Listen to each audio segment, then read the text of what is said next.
నమస్తే, welcome to Andhraprabha. ఈ మధ్యకాలంలో చూసుకుంటే ఘటనలు ఎక్కువ జరుగుతూ ఉన్నాయి. భర్తల్ని భార్యలు చంపడం, ఇట్లా చాలా ఘటనలు జరుగుతూ ఉన్నాయి. సో ప్రజెంట్ మనం కుకట్పల్లిలో కేబిహెచ్పి కాలనీలో ఉన్నాం. అసలు ఈ ఘటనకు సంబంధించి మీకు సమాచారం ఎట్లా వచ్చింది? అసలు ఏంటి సిచ్యువేషన్, ఎందుకు చంపాల్సి వచ్చింది? అయితే గత 10-15 సంవత్సరాల నుంచి ఈ స్థాయిలో కవిత దూరం ఉంటుంది. ఆమె హైదరాబాద్లో ఆమె కూలి పని చేసుకుంటూ ఆమె ఉంటుంది. లింగయ్యపల్లి కాడ వేరే కూలి పని చేసుకుంటూ ఆయన ఉంటుండు. సాయిలకు ఒక పాప ఒక బాబు. బాబు కూడా సాయిలు వాళ్ళని పోషిస్తుండు. సాయిలు కవిత అంటే ఆమె ఇక్కడ హైదరాబాద్లో వచ్చి ఏం పని చేసుకుంటుంది, ఎట్లా చేసుకుంటుంది మనకు పూర్తి వివరాలు తెలివి. అయితే నిన్న పొద్దున 8 గంటల ప్రాంతంలో సాయిల్ వాళ్ళ తల్లి, సాయిల్ వాళ్ళ కూతురు నా దగ్గరికి వచ్చారు. నేను విలేజ్ సర్పంచ్ వాళ్ళ భర్తను. అయితే ఇట్లా మరి సాయిల్ కనబడతలేడు, సాయిల్ దొరుకుతలేడట, ఫోన్ కలుస్తలేదు అని చెప్పేసి నాకు చెప్పగానే, అయితే ఈ కవిత అనే అమ్మాయికి నేను ఫోన్ చేసిన. అమ్మ నువ్వు ఏడున్నావా అంటే నేను హైదరాబాద్లో ఉన్నా. అంటే ఏమైనా సాయిల్ ఏమైందా అంటే శుక్రవారం 6 గంటల ప్రాంతంలో ఇంట్లో నుంచి ఉష్కలారి కాల్ చేస్తా అని చెప్పి బయటకు వెళ్ళిపోయిండు. దాంతోపాటు 50,000 తీసుకొని వెళ్ళిపోయిండు. ఇంతవరకు రాలేడు అని చెప్పేసి కవిత అన్నది. ఉష్కలారి కాల్ చేసి పోయిన మనిషి మరి 50,000 తీసుకొని ఎట్లా వెళ్తాడు? ఇది కరెక్ట్ కాదు కదా, పద్ధతి కాదు ఇది. ఉష్కలారి చేస్తున్న మనిషి 50,000కి భద్రత ఉండదు. 50,000 తీసుకొని లింగాయపల్లికి రావాలి, బాగా కడుతుంది ఉండాలి. కానీ 50,000 తీసుకొని ఉష్కలారి కాల్ చేసుకోవడం ఇది కరెక్ట్ కాదని చెప్పేసి కొంచెం ఆయన దబాంచడానికల్లా లేదు నాన్న నేను ఏం చేయలేదు, ఏమైండో నాకు తెలియదు, దొరుకుతలేడు ఆడుండు అని చెప్పేసి ఆమె చెప్పడం జరిగింది. అనగానే తర్వాత నువ్వు లింగాయపల్లికి రాను అంటే 6:30 ప్రాంతంలో 7 గంటల ప్రాంతం లింగాయపల్లికి వచ్చింది. రాగానే జనాలు బాగా నిండిరు, 70-80 మంది నిండిరు. ఇక ఊరి జనాలు అందరు కలిసి ఆమె మీదకి కొంచెం బాగా ఇబ్బందిగా మాట్లాడింది. ఏం చేసినావు ఇందాక వచ్చిన ఇన్ని రోజుల దాకా ఎందుకు దొరకపోయినావు అని చెప్పి నిలదీస్తారు వాళ్ళందరూ. సో సార్ మీరు గొడవ పెట్టుకున్న సమయం కాదు ఇది, ఆమెను మంచిగా అడుగుదామని చెప్పి అడిగితే నేను ఏం చేయలేదండి. అయితే నేను పిటిషన్ ఇస్తామని చెప్పి మా వీటిలో సజెషన్ తీసుకుంటే ఎక్కడైతే తప్పిండో అక్కడ పోలీస్ స్టేషన్లో పిటిషన్ ఇస్తే బాగుంటుందని చెప్పి వాళ్ళ సైడ్ జరిగింది. అయితే కవిత చెప్పిన నువ్వు ఉండమ్మా, పొద్దున పోయి మనము లోకల్ పోలీస్ స్టేషన్లో మనం కంప్లైంట్ ఇస్తాము, కంప్లైంట్ ఇస్తే మరి ఏమైందో ఏం కథనో వాళ్ళు ఎంక్వైరీ చేస్తారని చెప్పేసి నేను చెప్పగానే ఇక చుట్టుపక్కల వాళ్ళు ఏమన్నారంటే అట్లా కాదు, నేను ప్లాన్ ప్రకారం సామాన్ చదువుకోవడానికి వచ్చింది రాత్రి తెల్లారిందకి మేము ఉండదు ఎప్పుడో రాత్రి పోతుందని చెప్పేసి వాళ్ళంటే నేను ఒకటే వార్నింగ్ ఇచ్చిన. రాత్రి ఒకవేళ నువ్వు వీడికి పోయినావు అనుకో, నువ్వే ఏమో చేసి నువ్వు వీడికి వచ్చినావు అన్నట్టు లెక్క నీ మీద కంప్లైంట్ ఇప్పించి నీ మీద చర్య తీసుకుంటాము, లేకుంటే తెల్లారిందాక నువ్వు ఉన్నావు అనుకో నిన్ను తీసుకుపోయి కంప్లైంట్ ఇప్పిస్తాను అని చెప్పిన. సరే నేను ఏం తప్పు చేయలేదు కాబట్టి నేను తెల్లారిందాక ఉంటాను అని చెప్పి అన్నది. అనగానే అయితే 2-2:30 ప్రాంతంలో పోలీసు వాళ్ళు వచ్చారట, జీప్ కారు తీసుకొని వచ్చి ఈ కవితను తీసుకొని ఇక్కడ వచ్చేసారట. వచ్చిన తర్వాత ఇచ్చుకుంటే వాళ్ళు ఒక నంబర్ ఇచ్చిపోయారు. వాళ్ళు ప్రొద్దున ఫోన్ చేస్తే నేను ఇక్కడ పోలీస్ స్టేషన్లో ఉన్నాము, మీరు పెద్ద మనసులో వాళ్ళ ఇంట్లో తోలుకొని వచ్చి ఉంటే మాట్లాడమని చెప్పి చెప్పగానే మీ వీడికి వచ్చేసినాం అన్నమాట. పరిస్థితి ఏం జరిగినట్టు తెలుస్తుంది అంటే అనారోగ్యం పరిస్థితుల వల్లనే చంపాల్సి వచ్చిందా? అనారోగ్యం ఏం లేదు, మొన్నటి దాకా వేరే జాగాలో బాలుడు గాయడానికి కూలికి ఉన్నాడు. ఆల్రెడీ ఇక్కడ మనం కూలి పని చేసుకుంటే మన పొట్ట గడవది, మనం సంపాదించాము. మనము అక్కడ హైదరాబాద్ పోతే బాగా పైసలు సంపాదించాలని చెప్పేసి ఆయన కూలి ఎక్కడైతే జీతం ఉంచుకున్నాడో ఆయన డబ్బులు కట్టే నేను తీసుకొని వచ్చింది ఇక్కడికి. తీసుకొని వచ్చి ఇక్కడ ఈ విషయం జరిగింది. ఇప్పుడు ఈ కవిత అనే వ్యక్తి ఇక్కడ ఎన్ని రోజుల నుంచి ఉంటుంది? ఇక్కడ ఇంచుమించు 10-15 సంవత్సరాల నుంచి లింగాయపల్లికి లేస్తారని బయట లేదు దూరం. ఆమెకి ఈయన సంబంధం లేదు. ఆయన చూస్తే ఈయన అగ్గి మండుతాడు, ఈమె చూస్తే ఆమె అగ్గి మండుతాడు. ఒకరికొకరు ఎన్నడూ కూడా కలిసి ఉన్న సందర్భాలు ఇవి. ఇద్దరు పిల్లలు సాయిల్ దగ్గర ఉంటారు. వీళ్ళకు 2 పాపలు, ఒక తల్లి, ఆమె రిటైర్మెంట్ ఆమె కళ్ళు కనబడే ముసలామె. ఇప్పుడు ప్రస్తుతానికి వాళ్ళని పోషించేటోళ్ళు ఎవ్వరు లేరు. 2 పిల్లలు. ఇప్పుడు ఈయన పోతే అనాథలు అనుకో పిల్లలు వాళ్ళు. ఇక నా మధ్యలో మాకేం కలవలేదు. పోలీస్ స్టేషన్ లోపల ఉన్నది మేము బోలేం అడగలేదు.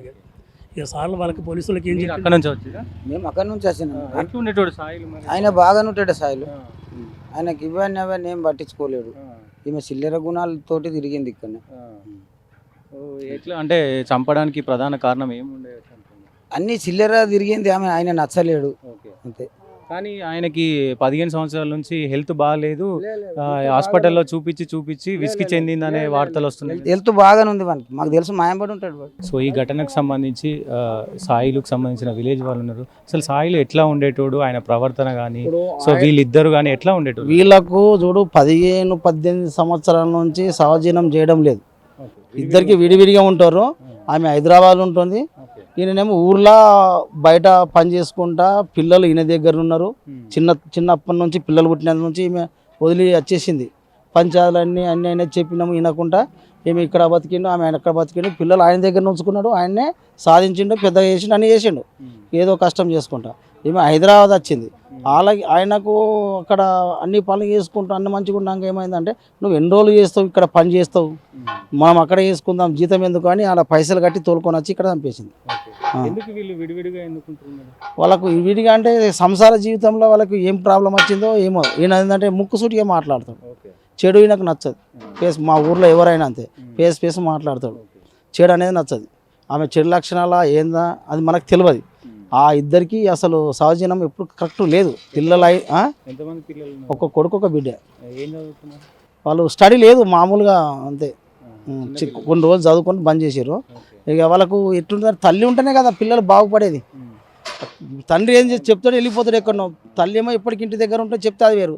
వాళ్ళు ఇట్లా పిల్లలకు చెప్పేటోళ్ళు ఎవరు లేకుండే, కాకుండా పెంచి పోషించిన తండ్రే, కాకుండా చాలా మంచోడు, వాస్తవానికి మంచోడు. వాడు ఈమె నమ్మకుండే సంపుతుంది అనే లెక్కలో భయపడి. మాకు ఒక వారం 10 రోజుల క్రితం ఊర్లోనే ఉండే ఒక ఆయన దగ్గర జీతం ఉండే, బల్లకాడ జీతం ఉండే. ఆడ బల్లకాడ జీతం ఉన్న ఆయనకు ఈమె వచ్చి పైసలు కట్టిందంట, పైసలు కట్టి తోలుకొని వచ్చిందంట. నేను ఇక్కడ ఉన్నా, నేను వేరేది ఇక్కడ నాకు బిజినెస్ ఉన్నది, వేరే ఇక్కడ హార్వెస్ట్ ఇట్లా అక్కడ వెళ్ళిపోయి నాకేం తెలియదు. అది ఈ తర్వాత చెప్పిన విషయంలో ఆయన వచ్చింది గిట్ట నాకు తెలియదు. కాకుండా ఏంటంటే విలేజ్ వాళ్ళు చెప్పారు అక్కడ ఆయన దగ్గర 20,000-25,000 కట్టి ఇక్కడ తోలుకొచ్చి పథకం వేసి పథకంతోనే చంపేసింది, కావాలని చంపేసింది. అంటే ప్రధాన కారణం ఏమై ఉండొచ్చు? ఈయనకి ఏమంటే చెడు నచ్చడు, అది ఆయనకి నచ్చక వాడు ఇంటికి యాక్సెప్ట్ చేయలేడు. ఎప్పుడు వచ్చినా అప్పుడప్పుడు వచ్చినా ఇలా కొట్టాడు, ఉంచుకోలేడు నా దగ్గర వద్దని. వస్తే ఒకవేళ కొడుతుండే జర అంతే, చెడు పనులు నచ్చక కొడుతుండే అంత. మీ విలేజ్ వాళ్ళు కానీ వాళ్ళ తల్లిదండ్రులు కానీ ఏం డిమాండ్ చేస్తారు సాయిల్ వాళ్ళ తల్లిదండ్రులు? ఇప్పుడు ఎవరైతే ఈ రకంగా చేసిరో వాళ్ళు ఖచ్చితంగా జీవిత ఖైదీ శిక్ష పడాలి. ఎందుకంటే ఈ ఆడలు చేసి ఎట్లున్నాయంటే ఘోరంగా ఉన్నాయి. ఇప్పుడు నీవు ఒక 15 సంవత్సరాల నుంచి నీ అంత నువ్వు సంసారం చేసుకుంటున్నావు ఇక్కడ హైదరాబాద్, వాడు నిన్ను ఎప్పుడు నీ దగ్గర రాలే, నీకేమని చేయలేడు. నువ్వు ఆన్ దగ్గరికి వచ్చి మనం తోలుకుని చంపేసినావు అంటే దౌర్జన్యం ఏమది. నీ అంత నువ్వు బతుకునుంటి ఆనంతరాడు బతుడు, పిల్లలను ఆన్ దగ్గర ఉన్నాడు, నీ మీదేమి ఇడిసపెట్టలేడు కదా. సాయిల్ తల్లిదండ్రులు ఉన్నారా? ఒక తండ్రి చనిపోయిన తల్లి ఉన్నది, ఆమె ముసలామె వచ్చింది పిఎస్కి ఉన్నా. ఆమె అది ఏమంటుంది పాపం, కొడుకు చనిపోయిన ఆమె బాధలు ఆమె ఉంటుంది, ఆమెకి ఎంత చెప్తుందా. కాకుంటే శిక్ష పడాలంటుంది కానీ పడద్దు, నా కొడుకుని చంపిన శిక్ష వద్దనే మాత్రం అన్నది. మేమే చెప్తున్నాము బయట వాళ్ళ మీద శిక్ష ఖచ్చితంగా వాడాలని. అది ఇస్తుంటే వాళ్ళను ఇంకా 10 మంది నేర్చుకొని ఇంకా లోకం ఖరాబ్ అవుతుంది కదా. ఇప్పుడు ఆ రకంగా ఖరాబ్ అవుతుంటే ఒకళ్ళం చూసుకుంటే పిల్లలు గిట్ట నేర్చుకుంటారు, జనరేషన్ ఖరాబ్ అవుతుంది. ఆ రకంగా ఇబ్బందే కదా. ఇది చేసుడు కరెక్ట్ కాదు. నువ్వు ఇది చంపినావు, ఎందు గురించి చంపినావు, కారణం నీకు ఏమి ఇబ్బంది వచ్చింది. మేమే 10 సార్లు పంచాయతీ చెప్పినాం, సరే మీకు గెలవకపోతే మీ అంతా నువ్వు బతుకు, నీ అంతా నువ్వు బతుక చెప్పినాం. చెప్పిన తర్వాత ఇంకేం ప్రాబ్లం వచ్చింది నీకు? మరీ తోలుకొచ్చి చంపడం కరెక్ట్ కాదు కదా. కాదా ఇబ్బంది కాదా? నువ్వు పిల్లలు పెంచకపోతే చేయకపోతే వాడు పెంచుకున్నాను చేసుకుని ఇంకా నీకేమి ఇబ్బంది పెట్టిన వాడు, ఏమైనా ఇబ్బంది పెట్టినా నువ్వు పోయినా నేను పట్టించుకోలేడు, సార్ ఎటన్నా పో అన్నాడు. ఇంకేం కావాలి, కొల్లిడిస పెట్టినాక నీకు ఏ ఇబ్బంది లేదు కదా అన్నప్పుడు నువ్వు సపరేట్గా నీ అంతా నువ్వు బతి అయిపోతున్నాయి కదా. ఎంతమంది అంటే ఈ ప్లాన్ ప్రకారం ఎంతమంది? ఇలా చెల్లెలు వాళ్ళ మరిది ఇది ఇంకా వాళ్ళ తమ్ముడు ఇంకెవరెవరో తెలియదు. మాకు తెలిసిన ప్రకారంగా అయితే వాళ్ళ చెల్లెలు వాళ్ళ మరిది ఈమె అనే విషయం తెలుసు. సో ఈ ఘటనలో ముఖ్యంగా ఇల్లీగల్ ఎఫైర్స్ అనేది వినబడుతూ ఉంది. ఆ ఇద్దరికి నచ్చట్లేదు, అంటే 15 సంవత్సరాల నుంచిగా విడివిడిగానే ఉంటున్నారు. సో కంప్లీట్గా ఒక ప్లాన్ ప్రకారం పథకం ప్రకారం విలేజ్లో ఉంటున్న సాయిల్ను తీసుకొచ్చి ఇక్కడికి డబ్బులు ఎవరైతే సాయిలు ఒక వ్యక్తి దగ్గర జీతం ఉంటున్నాడో సో ఆయన జీతం పైసలు అక్కడ ఇచ్చేసి 25,000 అక్కడ ఆయనకి ఇచ్చేసి సో ఇక్కడికి హైదరాబాద్ ప్లాన్ ప్రకారమే తీసుకొచ్చి పకడ్బందీగా ప్లాన్ చేసి ఎవరైతే వాళ్ళ ఫ్యామిలీ పర్సన్ వాళ్ళ మరిది కానీ వాళ్ళ చెల్లెలు కానీ ఇంకా కుటుంబ సభ్యులు ఉన్నారని తెలుస్తూ ఉంది. సో వీళ్ళందరూ కలిసి ప్లాన్ ప్రకారం కరెంట్ షాక్ పెట్టి అక్కడ పూడ్చిపెట్టినట్టుగా తెలుస్తూ ఉంది. సో ఈ ఘటనకు సంబంధించి ఇక్కడే ప్లాన్ ప్రకారం ఇదే గుడిసెలో సో వీళ్ళు ఇక్కడే పనిచేస్తూ ఉంటారు. కవిత ఇక్కడే ఉంటుంది, దీంట్లోనే వాచ్మెన్గా పనిచేస్తూ ఉంది. ఈ బిల్డింగ్ కన్స్ట్రక్షన్ అవుతుంది కదా, ఈ బిల్డింగ్కే కన్స్ట్రక్షన్ అవుతుంది. సో దీంట్లో వాచ్మెన్గా కవిత చేస్తుంది. సో పథకం ప్రకారం ఆయనను ఆ ఊరు నుంచి ఇక్కడికి తీసుకొచ్చి సో ఇక్కడే దీంట్లో కరెంట్ షాక్, ఈ గుడిసెలోనే కరెంట్ షాక్ పెట్టి అతన్ని చంపినట్టు కూడా తెలుస్తూ ఉంది. సో మీరు విజువల్స్లో చూడొచ్చు, ఇక్కడ చెప్పులు కూడా ఉన్నాయి, ఆయనకు సంబంధించిన చెప్పులు కూడా ఇక్కడ కనబడుతున్నాయి, మీరు చూడొచ్చు. ఆ కవితకు సంబంధించిన చెప్పులు కానీ ఇక్కడ మొత్తం ఒక పథకం ప్రకారమే నైట్ ఎన్ని గంటలకు చేసిరన్నది పర్టికులర్గా తెలియాల్సి ఉంది. ఇది 3 రోజుల క్రితం జరిగినట్టుగా పోలీసులు ఇప్పటికే చెప్తా ఉన్నారు. పూర్తి డీటెయిల్స్ ఇంకా సమాచారాన్ని పోలీసులు బయట పెట్టాల్సిన అవసరం అయితే ఉంది. సో ఇక్కడే ముఖ్యంగా ఇక్కడే రాత్రి ఏం జరిగిందనేది పెద్ద ఎత్తున వాళ్ళ మరిది అలాగే వాళ్ళ చెల్లెలు ఆమె కలిసి అతన్ని కరెంట్ షాక్ పెట్టి ఇక్కడ నుంచి తీసుకెళ్ళి అక్కడ రోడ్ అవతల ఆ జంగల్లో పూడ్చిపెట్టడం అయితే జరిగింది. ఆ జంగల్లో మరి ఈ రోడ్ ఎంబటి చాలా సీసీ కెమెరాలు ఉంటాయి. సో ఆ సీసీ కెమెరా ఫుటేజ్ని కూడా మొత్తం అన్ని అపార్ట్మెంట్లకు సంబంధించి సీసీ కెమెరా ఫుటేజ్ని కూడా పోలీసులు తీసుకొని పరిశీలిస్తూ ఉన్నారు. సో మొత్తం ఘటనకు సంబంధించిన వివరాల్ని త్వరలోనే వెల్లడిస్తామని కూడా చెప్తా ఉన్నారు. సో ఈ ఘటనకు సంబంధించి సాయిలు వాళ్ళ మదర్ ఉన్నారు. ఆమె ఏం డిమాండ్ చేస్తుంది, అసలు వాళ్ళ కోడలు ఎట్లా ఉంటుంది ఏందనేది అసలు సమస్య అంటే మీరు ఏం డిమాండ్ చేస్తున్నారమ్మా? ఏం డిమాండ్ లేదు, మేమేం అనుకోము. ఎప్పుడు తేలికొచ్చింది ఇక్కడికి హైదరాబాద్? ఓ మస్తు ఏళ్ళు అవుతుంది, 15-16 ఏళ్ళు అవుతుంది. ఇద్దరు కలిసే ఉంటురా? లేరు. ఎన్ని రోజులు అవుతుంది కలిసి ఉండక? ఓ 15-16 ఏళ్ళు అవుతుందని చెప్తున్నా కదా. ఇక లేదు అడిగేది, ఇక అప్పుడు ఇప్పుడు వస్తుంది వెళ్ళిపోతుంది. ఇప్పుడు రీసెంట్ గా ఎప్పుడు తోలుకొచ్చింది సాయిల్ నీడికి హైదరాబాద్? శనివారం శనివారం రోజు. శనివారం పోయింది, మంగళవారం కథం పెట్టింది, 5 పోదు మీకు వచ్చింది.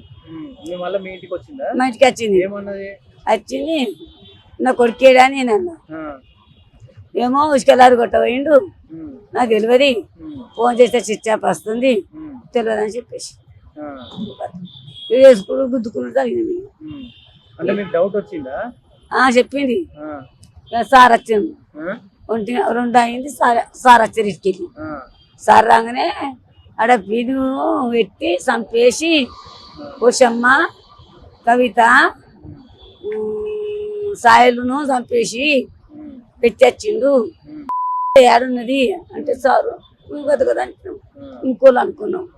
ఆయన వచ్చాగానే చెప్పినాం, తీయంగానే ఆయన ఆడిపోతున్నాడు. ఇక చంపిండు, మంచిగా చంపిండు. చంపగానే ఇక పోయింది. ఇక జుట్టు పట్టి గుంజుకొని ఆడిలిడి వచ్చింది, గుంజుకొని వచ్చింది. నీకు ఏమని చెప్పింది మరి? ఏం కావాలని వచ్చింది మరి? మళ్ళీ చంపేసి ఊరికి వచ్చిందంట కదా, ఎందుకు వచ్చింది? ఏమో నీ కొడుకు దొరుకుతలేడు, అశ్విన్ పనికి ఉందామంటే ఉండనియలేదు, నీ పార పని చేస్తా అన్నాడు, నాకు తెలియదు ఎటు పోయాడు. ఆడకట్టంతా మాట్లాడి చంపేసుకొస్తే నీ జీవే తింటాము అట్టిని మాడకట్టడంతా చెప్పేసి మాడకట్ట. ఇక ఆడికి పని చేసుకున్నాం. ఎరకగానే ఇక చచ్చిపోయినాడికల్లా డిషింగ్ కట్టుకొని వచ్చింది. అచ్చరికల్లా పక్కలు పెట్టి మరి మీరు న్యాయం ఏం కోరుకుంటారమ్మా? ఏం న్యాయం లేదు కొడుక, అదే కొడుకు పోయిండు కదా, మరి మీకు న్యాయం కావాలి కదా. ఏమున్నది కొడుకు అయితే రాడు కదా. ఏమున్నది అనుకోండి, ఏమున్నదని ఉన్నాయి 2 గుంటలు ఉన్నాయి, అవి పడితే లేకపోతే లేదు. పిల్లలకి కూడా ఎవరు దిక్కు లేరు కదా. ఇక నేనే దిక్కు. పోలీసులు ఏమంటారమ్మా మరి? ఏమంటలేరు. మీకేమన్నా న్యాయం చేస్తామని అంటే చంపింది కదా మీ కొడుకుని, ఏమంటలేరు. మరి వాళ్ళ శిక్ష పడేటట్టు చేస్తాము ఏమంటలేరు. రౌన్ ఉన్నది, అది మమ్మల్ని అన్ని పిల్లలను నన్ను అందరినీ ఇప్పించి అడిపిస్తే రౌన్ కొట్టేది ఉన్నది, పురుషుగా చంపేసే మేమేం చేస్తాము, సార్ వచ్చినాక పంపిస్తామని. ఆస్తులు లేవు, ఎవ్వి లేవు. పిల్లలకు కూడా ఇప్పుడు ఇబ్బందిగా ఏముండేది గవర్నమెంట్ ఆదుకోవాలి. అద్దు నా కళ్ళ పడి ఆడిపెడుతున్నా. మీ డిమాండ్ ఏం లేవు. ఇట్లా చేసే వాళ్ళకి ఏం చెప్తారమ్మా మరి? సంసారం చేయక ఈ రకంగా మొవాళ్ళని ఏం చెప్తారు? మేమేం చెప్పాము, ఇక ఉన్నొక్కడు పోయి ఇంకేం చెప్పాను, ఉన్నొక్కడు పోయి ఇంకేం చెప్పాను, సార్ చెప్పా. అంటే ఆడవాళ్ళు ఇట్లా చేయడం కరెక్టా? ఈ నా కొడుకు అయింది.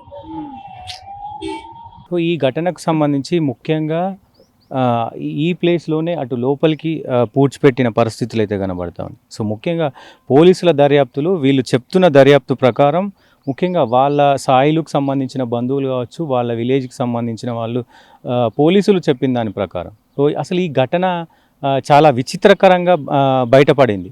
సో ఒకవైపు కవిత వాళ్ళ అమ్మ విలేజ్కి వెళ్ళారు. విలేజ్కి వెళ్ళిన తరుణంలో అక్కడ కనబడటలేదు అంటూ సాయిలు కనబడట్లేదు ఒక 2-3 రోజుల నుంచి అని చెప్పి కూడా వాళ్ళు కంప్లైంట్ అంటే విలేజ్లో వాళ్ళకి చెప్పి కంప్లైంట్ ఇవ్వడానికి వెళ్ళారు అక్కడికి. సో వెళ్ళిన తరుణంలో ఒకవైపు సర్పంచ్కి ఇట్లా మాట్లాడి రేపు పొద్దున మనం కంప్లైంట్ ఇద్దాము, కంప్లైంట్ ఇచ్చి అక్కడ లోకల్గా ఎక్కడైతే మిస్ అయిందో అక్కడ కంప్లైంట్ ఇచ్చి ఇక్కడ కూడా కంప్లైంట్ ఇద్దామని సర్పంచ్ మాట్లాడారు. సో సర్పంచ్ మాట్లాడారు. ఒకవైపు పోలీసులు దీన్ని చాలా ప్రెస్టేజ్గా తీసుకున్నారు. సంచలనానికి సంబంధించిన ఒక కీ పాయింట్ అని కూడా చెప్పుకోవచ్చు. ఏదైతే కవిత పక్కడ్బందీగా ప్లాన్ చేసి సో అక్కడ ఏదైతే వీళ్ళ అపార్ట్మెంట్ అది కన్స్ట్రక్షన్ జరుగుతుందో అక్కడ వీళ్ళ గుడిసెలో ఉంటారు. ఆ గుడిసెలో ఇతని ప్లాన్ ప్రకారం కరెంట్ షాక్ పెట్టి చంపేశారు. సో ఈ చంపిన తరుణంలోనే ముఖ్యంగా జరిగింది ఏంటంటే అసలు ఇది ఘటన బయటికి ఎలా వచ్చిందంటే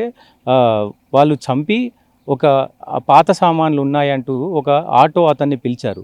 ఈ ఆటో అతన్ని పిలిచి పాత సామాన్తో పాటు ఈ బాడీని కూడా ఇక్కడ జంగల్లో వేయడానికి వాళ్ళు తీసుకొచ్చిన పరిస్థితి. జంగల్కు మా దగ్గర చాలా పాత సామాన్లు ఉన్నాయి, దాంతోపాటు ఈ బాడీని కూడా తరలించేందుకు బట్ ఈ విషయం ఆ ఆటో డ్రైవర్కి తెలియదు. సో వచ్చాడు, మొత్తం పాత సామాన్ అది కూడా ఎక్కించారు. ఈ నేపథ్యంలోనే డెడ్ బాడీ కూడా ఆ డ్రైవర్కు కనిపించిన తరుణంలో ఆయనకు డౌట్ వచ్చి మందలించాడు. ఏంటి మీరు పాత సామాన్లు అన్నారు, ఇక్కడ బాడీ కనబడుతోంది, ఈ బాడీ అసలు ఎక్కడిది ఏంది అని చెప్పి కొంచెం భయపడి వెంటనే పోలీస్ స్టేషన్కి వెళ్ళి అక్కడ కంప్లైంట్ ఇచ్చి వాళ్ళకు ఫిర్యాదు చేయడంతో హుటాహుటిన వాళ్ళు బయలుదేరి ఈ ఘటనా స్థలానికి వచ్చి మొత్తం ఒక ప్లాన్ ప్రకారం కవిత పక్కడ్బందీగా చేద్దామని అనుకుంది. అయినప్పటికీ అది కొంచెం మిస్గైడ్ అయిందని కూడా చెప్పుకోవచ్చు. ముఖ్యంగా కవిత ఏదైతే ప్లాన్ చేసిందో ఆ ప్లాన్ కాస్త బెడిసి కొట్టింది.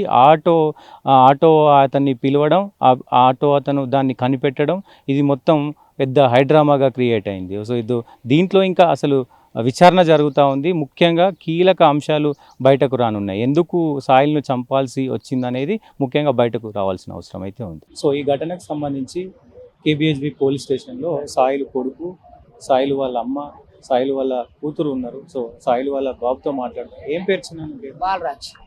ఇప్పుడు మీ నాన్నని మీరు చివరిగా ఎప్పుడు మాట్లాడారు? మీ నాన్న మిమ్మల్ని ఎట్లా చూసుకుంటుండే? మేము 3 సంవత్సరాలు నేనున్నా, మా అక్క 5 years ఉంది. అప్పుడు మా మమ్మీ పోయినాక మర్ర రాలే. అప్పుడు మా నాన్న దగ్గర పడేసి పోయింది. మా నాన్నని మంచిగా చూసుకున్నాడు. ఆల్తా జీతం అనుకుంటా మమ్మల్ని పోషించిండు. ఏమో అమ్మ అప్పుడప్పుడు మధ్యలో వస్తుండే, మంచిగా మాట్లాడుతుండే. 2 రోజులు ఉంటుండే పోతుండే, మర్ర ఉండమంటే ఉండకుండే. అడిగినాము, లేకుండే పోతుండే. పని ఉంది అనుకుంటా పోతుండే. మేము ఏమనుకుంటాము, ఆయనతో పోతేగా ఎట్లయినా ఉండదు అనుకుని మాకు తెలుసు. ఆయనతో పోయింది. మొన్న ఉగాదికి ఇట్లా వచ్చింది. ఏం మాట్లాడిరో తెలియదు. సిటీకి పోదామంటే సరే అన్నాడు మా నాన్న. మొన్న ఉగాదికి వచ్చి 2 రోజులు ఉండి వెళ్ళిపోయింది. మర్ర మొన్న వచ్చింది. హనుమాన్ జయంతి కంటే ముందు వచ్చి ఆయనతో కొంచెం సిటీలో సామాన్ తీసుకొని వచ్చిర్రు. ఇంటికాడ పెట్టి హనుమాన్ జయంతి రోజు టచ్ చేసిర్రు. కొందరికి పైసలు కట్టేదండి, మేము కట్టేసింది మా మమ్మీ. ఆయన హనుమాన్ జయంతి రోజు టచ్ చేసిర్రు. మర్ర శుక్రవారం దాకా మాట్లాడిండు మా నాన్న ఫోన్. ఆ నుంచి మాట్లాడలేదు. మంచిగా చూసుకుంటుంది. సాయిలు అనే వ్యక్తిని ఇక్కడే షాక్ పెట్టి దాన్ని పూడ్చిపెట్టడానికి ఇదే ప్లేస్లో పూడ్చిపెట్టారు. నిందితులు కవిత కూడా దీంట్లో ముఖ్య పాత్ర. వాళ్ళకు సంబంధించిన రిలేటివ్స్తో సహా ఇంకో ఇద్దరు ఉన్నట్టు తెలుస్తూ ఉంది ప్రజెంట్ అయితే. ముఖ్యంగా ఈ ఘటనకు సంబంధించి వివేహేతర సంబంధమే కారణం అని చెప్తా ఉన్నారు. ఏమీ తెలియనట్టుగా ఈ సాయిల్ని చంపిన తర్వాత ఇక్కడ పూడ్చిపెట్టి మళ్ళీ ఏమీ తెలియనట్టుగా ఊర్లోకి వెళ్ళి ఊర్లో గ్రామ పెద్దలందరికీ కూడా కంప్లైంట్ ఇచ్చింది. నా భర్త కనబడట్లేదు అని చెప్పి ఇసుక లోడ్ను దింపడానికి అని వెళ్ళిండు. 50,000 తీసుకొని కూడా వెళ్ళిండు అని చెప్పి అక్కడ కంప్లైంట్ ఇవ్వడానికి వెళ్ళింది. ఈ నేపథ్యంలోనే గ్రామస్తులు కొంత అంటే ఇసుక దింపడానికి వెళ్ళిన వ్యక్తి 50,000 డబ్బులు ఎందుకు తీసుకెళ్తాడు అని ప్రశ్నించడంతో ఈమె పైన కొంచెం అనుమానం అప్పటికే రావడంతో గ్రామస్తులు కూడా గ్రామ పెద్ద సర్పంచ్తో ఆయన పోలీస్కు కంప్లైంట్ ఇద్దామని చెప్పడంతో కంప్లైంట్ ఇచ్చారు. దీన్ని ఈ తరుణంలోనే ఇదంతా తతంగం బయటకు వచ్చింది పెద్ద ఎత్తున. ముఖ్యంగా ఇక్కడ ఆరోపణ చూసుకున్నైతే ముఖ్యంగా వివాహేతర సంబంధమే ముఖ్య కారణంగా తెలుస్తుంది.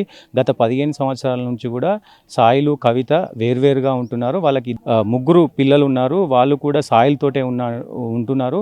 మొత్తం ఈ ముగ్గురు పిల్లల ఆలనా పాలన కూడా సాయిలే చూస్తూ ఉన్నాడు. వాళ్ళు ఏ దిక్కు లేకుండా అయిపోయారు. మరి ఇలా ఎందుకు చేసే అనే కోణంలో అటు పోలీసులు అయితే విచారణ చేపడతా ఉన్నారు. ఇదే నేపథ్యంలో ఎంఆర్ఓ డాక్టర్స్తో వాళ్ళ బృందంతో, ఎందుకంటే మొత్తం పూడ్చిపెట్టారు, మొత్తం కరెంట్ షాక్ పెట్టారు కాబట్టి కరెంట్ షాక్ పెట్టి మొత్తం కాల్ చేసి దాన్ని మొత్తం ఇక్కడ పూడ్చిన పరిస్థితులు. సో దాన్ని వెలికి తీసి దాన్ని ఎంఆర్ఓ ఆధ్వర్యంలో రిపోర్ట్ తీసుకొని మొత్తం దీనికి సంబంధించిన ఇన్వెస్టిగేషన్ చేస్తామని పోలీసులు కూడా చెప్తా ఉన్నారు. కెమెరామెన్ లక్ష్మణ్తో సతీష్, కూకట్పల్లి, హైదరాబాద్.